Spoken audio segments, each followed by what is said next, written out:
మండల కేంద్రం కపిలేశ్వరపురం గ్రామంలో గల ఎంపీపీ కార్యాలయం వద్ద మహాత్మా గాంధీ జాతీయ గ్రామీణ ఉపాధి హామీ పథకం సామాజిక తనిఖీ ప్రజావేదిక నిర్వహించారు. గ్రామాల పరిధిలో ఆడదాం ఆంధ్రప్రదేశ్ కార్యక్రమాలు జరుగుతుండటంతో స్థానిక ప్రజాప్రతినిధులు హాజరు కాకపోవడంతో ప్రజావేదిక ఎటువంటి ఫిర్యాదులు లేకుండా ప్రశాంతంగా ముగిసింది.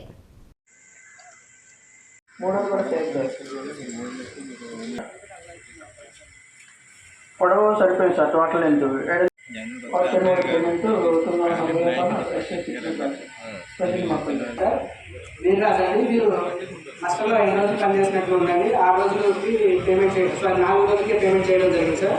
ఒక రోజుకి రేపు దాన్ని నష్టపోయారు. ఆ ఎంపీ ట్రాన్స్ఫర్లో ఇప్పించడం జరిగింది సార్. నెక్స్ట్ పంచాయతీ రాదు సార్.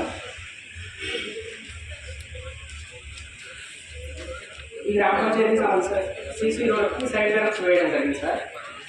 సైడ్ బ్యాలెన్స్కి సంబంధించి మనకి 739 క్యూబిక్ మీటర్లకి పేమెంట్ చేయడం జరిగింది సార్. కానీ వాస్తవానికి బంగ్లాదేశ్లో మనకి 0.375 మాత్రమే ఉంది సార్ ఫీల్డ్లో.